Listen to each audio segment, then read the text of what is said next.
Our gospel reading for this morning is the appointed reading for the reign of Christ, Christ the King Sunday, Jesus on the cross.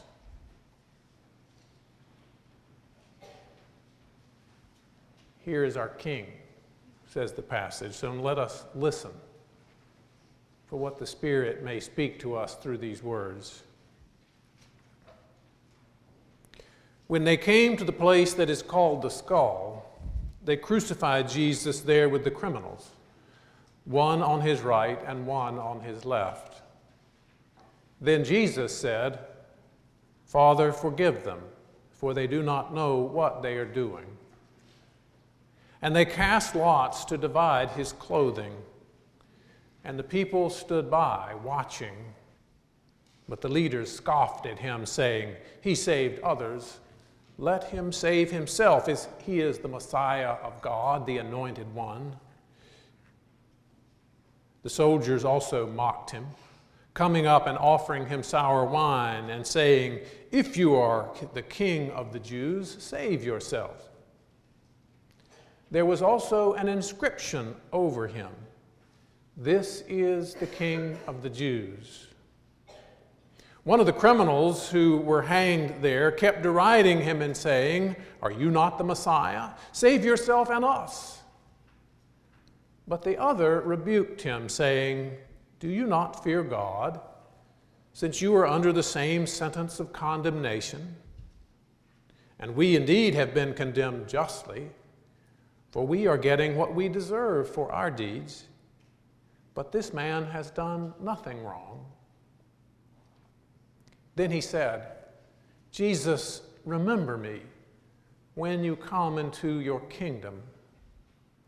He replied, "Truly I tell you, today you will be with me in paradise." The word of the Lord.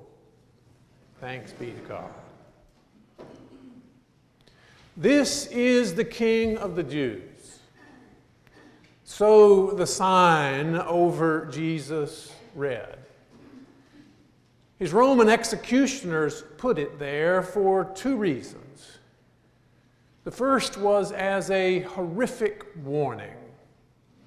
This is what happens to anyone who would claim this title. The emperor is king and him alone. If you dare to challenge that, here is what happens.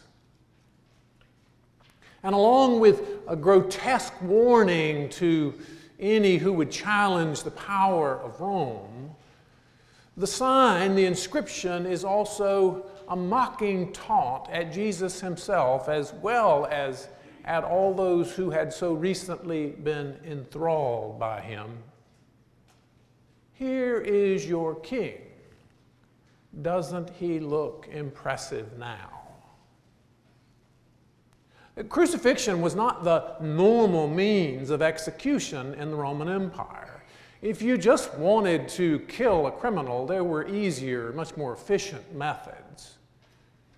A sword would do just fine. John the Baptist is dispatched in some such fashion. Order is given to kill him, and it's immediately carried out. But Jesus' death is a show. It's an event, an extravaganza, meant to warn other would-be revolutionaries and insurrectionists. This is what happens to pretend kings. This is what happens to those who challenge the authority of the real king. The real king squashes them like bugs. And I suspect that Jesus' followers got the message. They had thought Jesus was a king, a Messiah, God's anointed one. The power of God had seemed to flow out from him. They had witnessed that power on display on many occasions. But whatever power Jesus had, it clearly was no match for the power of Rome. Maybe it was time to let go of foolish hopes that God would send an anointed one to set things right. We modern people, we don't have the sort of experience with kings that folks in the ancient world did. Our kings, queens, princes, and princesses are largely symbols and celebrities. If we see a story on the British royal family, it's more likely to be in the style section of the Washington Post than on the front page. The royal family is a staple for entertainment shows and gossip columnists and maybe a fluff piece now and then on the network news.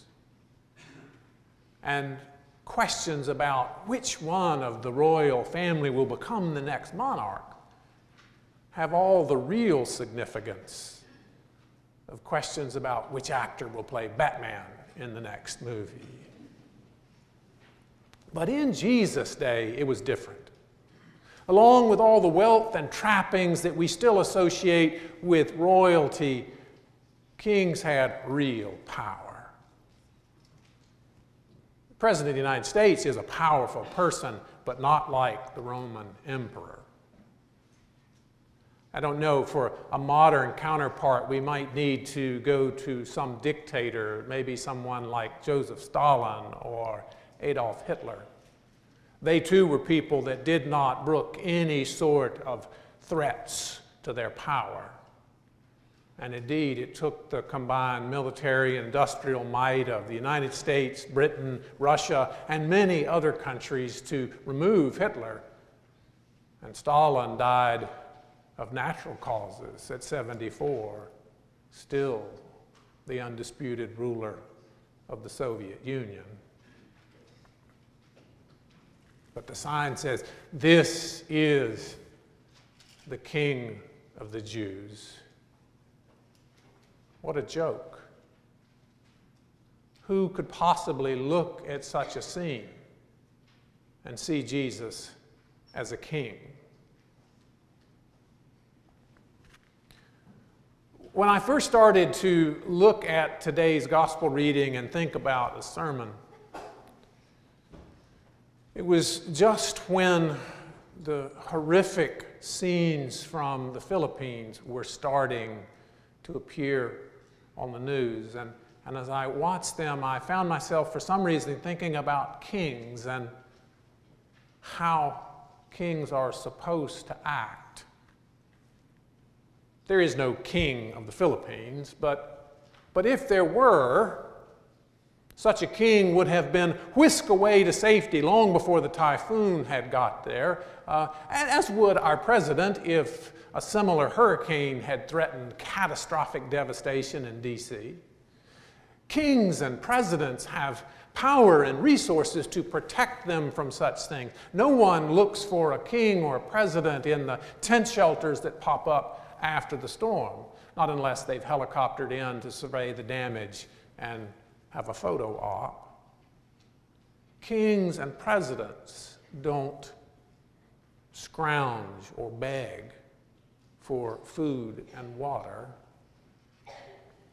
And in Luke's crucifixion scene, all manner of people encourage Jesus to act like kings are supposed to act.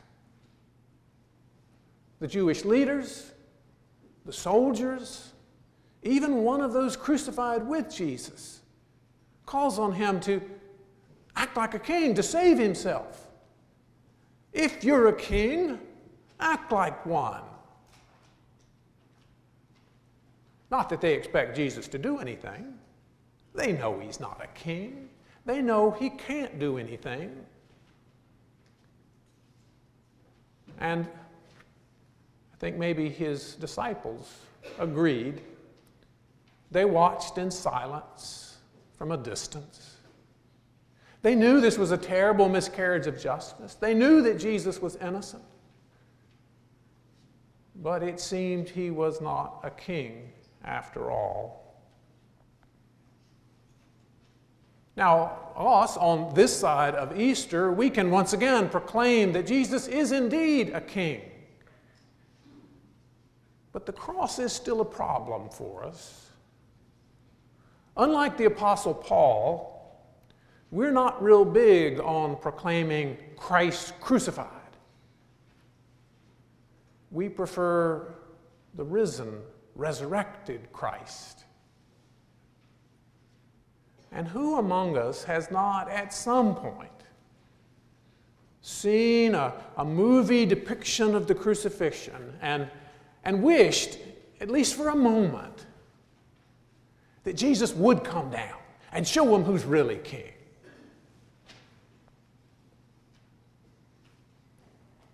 In the scene that Luke paints for us, though, only one person seems to see, or maybe just glimpse, who Jesus really is.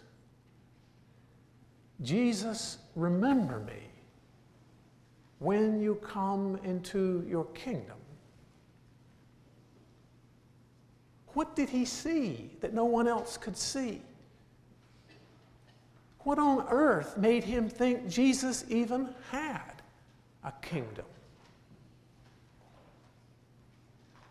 Truly, I tell you, today you will be with me in paradise. Now, paradise here may well not refer to what many of us think of as heaven. It may refer simply to the place of the righteous dead who await the coming age, the kingdom of God.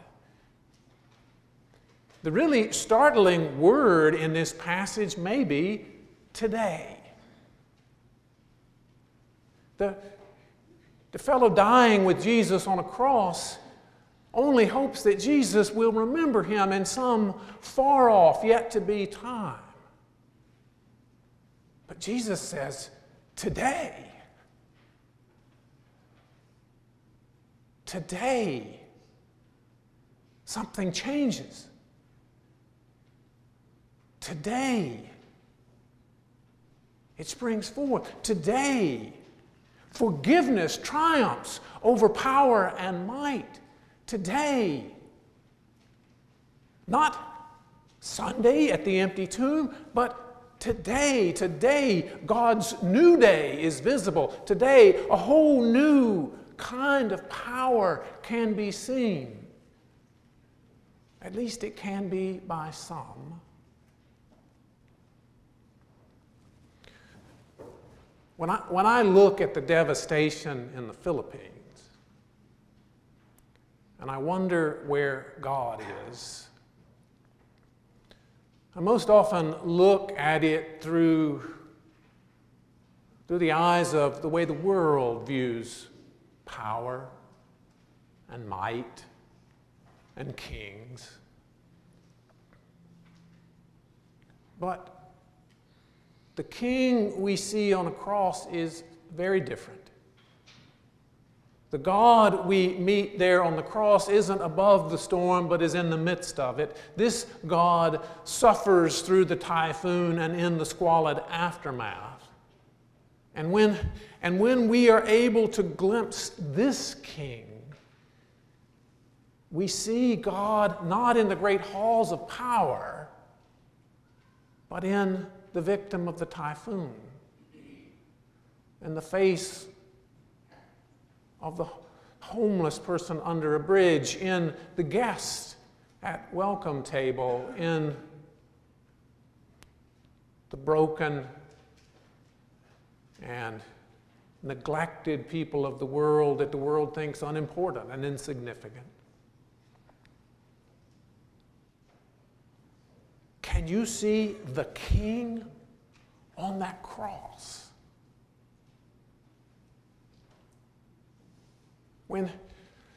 Can you see the king in the typhoon victims, in the face of the homeless, in the guest at welcome table?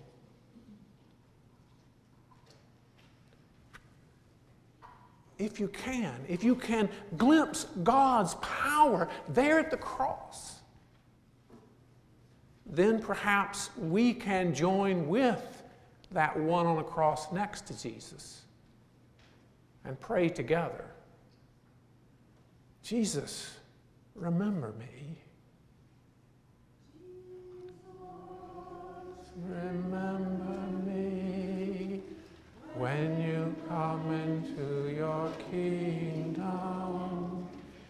Jesus, remember me when you come into your kingdom. Jesus, remember me when you come into your kingdom.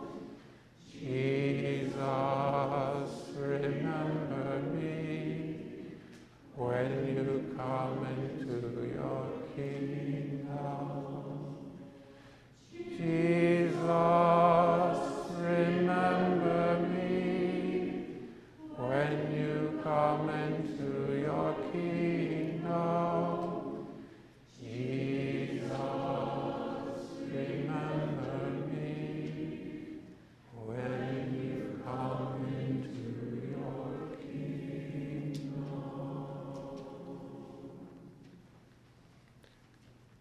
And when we see Jesus on the cross, glimpse God's power there, see our King,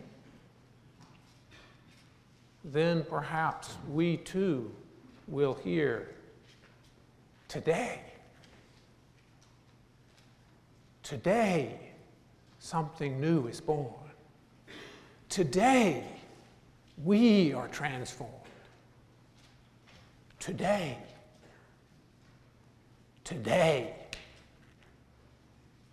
thanks be to God.